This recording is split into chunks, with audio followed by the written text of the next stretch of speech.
Salut tout le monde, c'est Chloé Rousseau. Bienvenue sur ma chaîne où l'on parle d'économie domestique, de nettoyage, de propreté de la maison et d'élimination des tâches. Pensez à vous abonner pour ne rien manquer. Maintenant, allons droit au but avec le sujet de la vidéo d'aujourd'hui.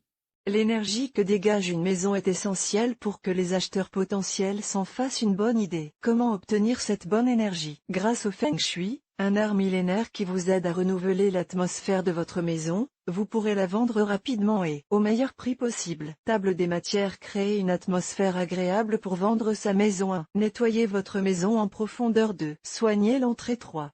Régler les problèmes dans la maison. 4. Trouver les endroits où l'énergie est la meilleure. 5. Traiter les mauvaises odeurs. Les raisons pour lesquelles vous n'arrivez pas à vendre votre bien ou pour lesquelles il s'est récemment dévalorisé sont nombreuses. Par exemple, des vieux objets de décoration, un manque de lumière ou une atmosphère très étouffante sont autant d'éléments qui nuisent à sa vente immédiate. Que faire?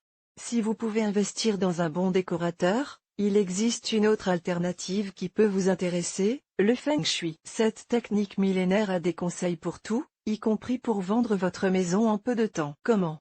En suivant ces 5 règles. Appliquer le Feng Shui à une maison, c'est la doter d'une énergie positive et d'un équilibre qui la rend esthétiquement attrayante. Par conséquent, si vous êtes sur le point de vendre votre maison ou si vous l'avez déjà mise en vente, vous devez appliquer cette technique décorative. N'oubliez pas que l'énergie que dégage une maison est essentielle pour que les acheteurs aient une bonne impression dès qu'ils y pénètrent. Que faut-il donc faire?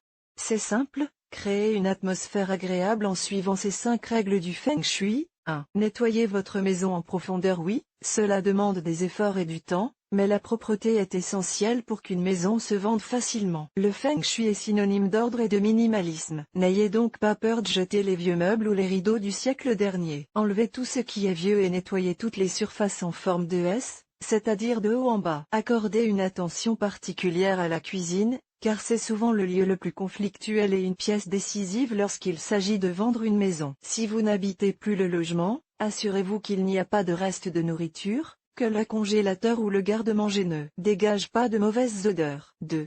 Soignez l'entrée. L'entrée est la présentation officielle de la maison, elle doit donc être équilibrée et organisée. Selon le Feng Shui, le hall d'entrée est l'une des pièces les plus chanceuses, c'est donc là que se concentrent les énergies distribuées dans toute la maison. Par conséquent, l'entrée doit être dégagée, bien éclairée et comporter des objets qui génèrent un sentiment de paix et de bien-être. Vous pouvez par exemple y placer quelques plantes d'intérieur et des bougies parfumées. Selon le Feng Shui, les plantes génèrent une bonne énergie et il est idéal d'en avoir quelques-unes chez soi pour les mettre en valeur. Tout comme la philosophie de Marie Kondo dans sa méthode KonMari, le Feng Shui conseille de ne pas accumuler de déchets ou d'objets qui n'apportent rien à la maison. Il est essentiel de libérer l'espace pour permettre à l'énergie de circuler librement. Par exemple, si vous avez une petite table dans l'entrée, ne laissez pas trop de choses dessus, comme des papiers, des lettres, des pièces de monnaie, etc. 3.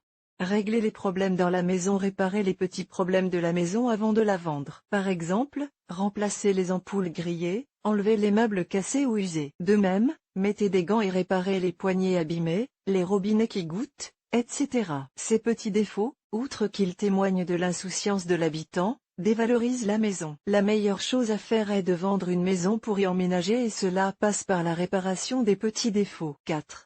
Trouvez les endroits où l'énergie est la meilleure. Montrez aux visiteurs ce que vous considérez comme les aspects les plus positifs de votre maison. Mettez en valeur les points forts de votre maison et faites en sorte que les acheteurs y passent le plus de temps possible. En d'autres termes, concentrez-vous sur ce que vous considérez comme étant de grande valeur. Faites sentir à vos futurs acquéreurs que la propriété sera un lieu idyllique. Comment? Vous pouvez par exemple mettre en avant l'existence d'un bon voisinage dans la commune ou la luminosité de la propriété. 5. Traitez les mauvaises odeurs. S'il y a de mauvaises odeurs dans votre maison, cherchez-en la cause et résolvez le problème. En général, un bon nettoyage devrait suffire à mettre fin aux mauvaises odeurs. Par ailleurs, je vous conseille d'aérer votre logement autant que possible, surtout avant la visite de l'acheteur. Vous pouvez également placer des bougies parfumées ou de l'encens, 2 objets qui vous aideront à créer une atmosphère fraîche et propre. Si des odeurs persistent, comme une odeur de tabac ou d'humidité, appliquez des solutions plus élaborées. Si rien ne fonctionne et que l'odeur persiste, envisagez un nettoyage professionnel ou similaire. En appliquant ces règles simples du Feng Shui, vous renouvellerez l'énergie de votre maison, ce qui la rendra très attrayante pour les acheteurs. N'oubliez pas que pour le Feng Shui, moins c'est mieux, enlevez, donnez ou vendez tout ce qui apporte un bruit visuel dans votre maison, et laissez-la respirer au quotidien.